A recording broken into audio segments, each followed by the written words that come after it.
Hey everyone, and welcome to day 21. Okay, so today we're going to be talking about a new type of dependent clause called relative clauses. Relative clauses are a specific type of dependent clause. Similar to appositives, they provide information about a subject or an object.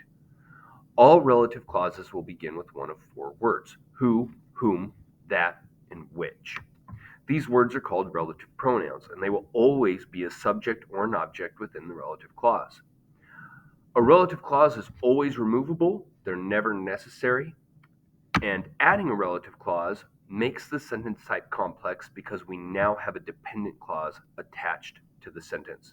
So if we have an independent clause and we add a relative clause to it, the sentence has gone from simple to complex.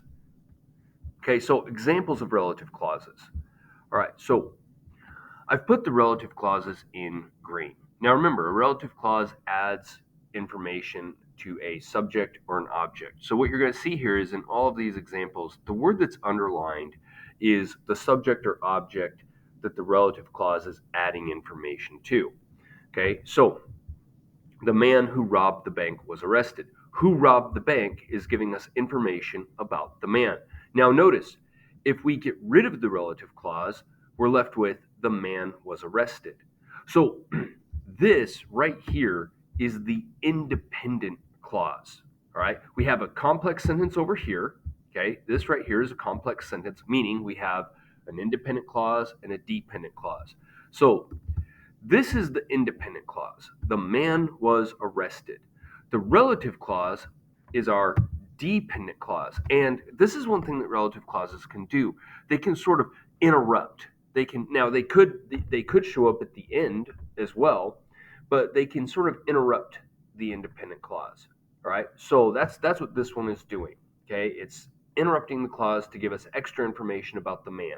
Okay? The man who robbed the bank was arrested. Okay, same thing in the sentence below. The dog that chases cars finally caught one. Okay, that chases cars. So our relative pronoun that represents the dog, just the same way who represented the man. Okay, so if we just look at the relative clause by itself, that chases cars, look at the word that as a fill in for the dog. Okay, that chases cars, we mean the dog chases cars. Okay, now the third one shows a relative clause coming in at the end, after the independent clause. I met Mrs. Somers. This is because the relative clause in this case is adding extra information to an object. Okay, I met Mrs. Somers. Mrs. Somers is a direct object, and we're adding extra information. So the relative clause is going to come at the end. Okay, our independent clause is I met Mrs. Somers. Okay, our dependent clause is whom you already know.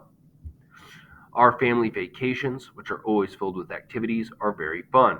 Okay, so this relative clause right here is modifying. Let's see here, let me get it. Okay, this relative clause right here is modifying the subject of vacations. Okay, giving us extra information about the subject here. Our family vacations are very fun. That's the independent clause. So again, this relative clause, which are always filled with activities, is interrupting the independent clause.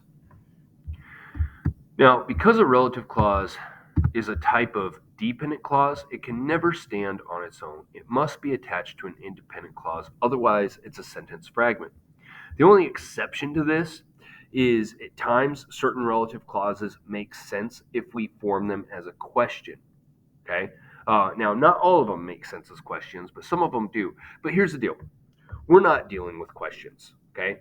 Um, Everything that we've done in grammar so far, we are just working with regular declarative sentences. So sentences that end in periods. So we're not really worrying about questions right now. So right now, if you wrote "Who robbed the bank?" period, that's a sentence fragment. Okay.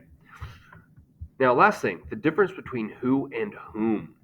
So who will always function as a subject within the relative clause. So let's look at this example. The woman who taught our daughter was a great teacher. Let's take a look at the relative clause. So it's just this right here. Okay, and I've already got it isolated below. Let's pretend that that is the only thing that exists. So just this. We're just focusing on this. Let's pretend that the rest of it, the independent clause of the woman was a great teacher, let's pretend that's deleted. So all we have is who taught our daughter. Okay. Within that, what's the subject? Well, the subject, again, just within the relative clause right here, the subject is taught. Well, okay, or sorry, not taught. I apologize. What's the verb? The verb is taught. Okay, so the verb is taught. So the subject is the word that is acting upon taught. So in this case, the subject for the relative clause is going to be the word who. This is the word that acts upon taught. Now, some people want to say, well, the woman taught. Again, pretend that this part and this part are deleted. Pretend they don't exist. Okay, so what are we left with? We're left with who. So here's what we have. When we look at the sentence as a whole, okay, who is the subject of the relative clause, taught is the verb of the relative clause, and then woman is the subject of the independent clause, and was is the verb of the independent clause. So what we have is we have woman was and who taught. There's our two thoughts, okay, for the complex sentence. Okay, woman was and who taught. Now, some people might get confused and say this doesn't make sense because it's the woman was and the woman taught. What you have to understand is that in grammar, even though who represents the woman, you could say that, well, the woman and who, it's the same thing. In terms of the meaning, yes, but grammar is not focused so much on the meaning as it is upon the word. So we have to think, what word acts upon taught and what word acts upon was? The word woman acts upon was, and the word who acts upon taught. That's how we get our two separate thoughts. That's why this is a complex sentence. Okay? Woman was, independent clause. Who taught, dependent clause, relative clause. Okay? But each one has a subject and a verb. Okay? So who functions as a subject. Now, whom will always function as an object within a relative clause. So, my cousin, whom you have met before, will be at the party.